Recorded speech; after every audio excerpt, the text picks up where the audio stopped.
ഒരാൾ അല്ലാഹുവിൻ്റെ റസൂലിൻ്റെ അരികിൽ വന്നിട്ട് പറഞ്ഞു, അന്നഹു യുഖ്ദഉ ഫിൽ ബുയൂഇ, ബിസിനസ്സിൻ്റെ കാര്യത്തിൽ കച്ചവടത്തിൻ്റെ സമയത്തൊക്കെ പറ്റിക്കപ്പെടുന്നുണ്ട് ഞാൻ. ഏത് സമയത്തും എന്നെ പറ്റിക്കുകയാണ് മറ്റുള്ളവർ. എന്താ നബിയെ പരിഹാരം എന്ന് അള്ളാഹുവിൻ്റെ റസൂലിനോട് ചോദിക്കുകയാണ്.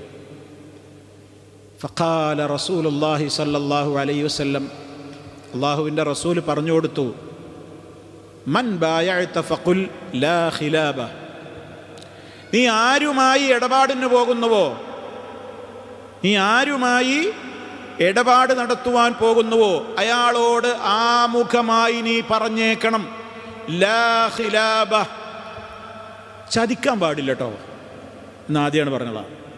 ചതി ഉണ്ട് എന്ന് ബോധ്യമായാൽ ഞാൻ ഈ സാധനം മടക്കി കൊണ്ടുവരും.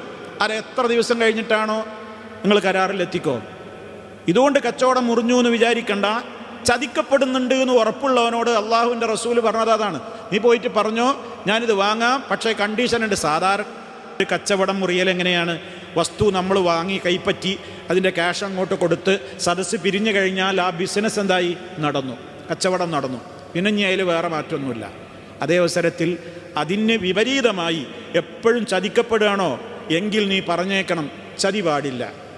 അതുകൊണ്ട് വസ്തു ഞാൻ വാങ്ങാം, ഞാൻ പരതും, ഞാൻ അന്വേഷിക്കും, എനിക്ക് വേണ്ടാന്ന് തോന്നിയാൽ തിരികെ കൊണ്ടുവരും, അതെത്രയാണെങ്കിലും ഞാൻ തിരികെ കൊണ്ടുവന്ന് തരും.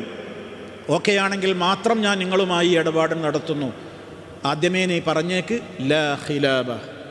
ഖിലാബത്ത് എന്ന് പറഞ്ഞാൽ ഖദീഅത്ത്, വഞ്ചന പാടില്ല. കാരണം അങ്ങനെ പറയേണ്ടവരോട് അങ്ങനെ പറയേണ്ടി വരും. അങ്ങനെ പറയേണ്ട ഒരവസ്ഥ വരുമ്പോൾ, എപ്പോഴും പറ്റിക്കപ്പെടുന്ന ഒരവസ്ഥ വരുമ്പോൾ അങ്ങനെ പറയേണ്ടി വരും. ഇത് നബി സല്ലല്ലാഹു അലൈഹി വസല്ലമിൻ്റെ കാലത്ത് അങ്ങനെയൊക്കെ പറഞ്ഞാൽ ഭയപ്പെടുന്ന, പടച്ചോനെ പേടിയുള്ള ആരെങ്കിലുമൊക്കെ ഉണ്ടെങ്കിൽ നടക്കുമായിരിക്കും. ഇന്നിപ്പോൾ അത് പറഞ്ഞാൽ എനിക്ക് വേണ്ടെങ്കിൽ വേണ്ട, എൻ്റെ പണി നോക്കുമെന്ന് പറയും. അപ്പം അതുകൊണ്ട് തന്നെ ഭയങ്കരമായ ചതിയും ആ രൂപത്തിലുള്ള ഏർപ്പാടുകളും മനുഷ്യൻ്റെ ജീവിതത്തിൽ ഉണ്ടാകുന്നു.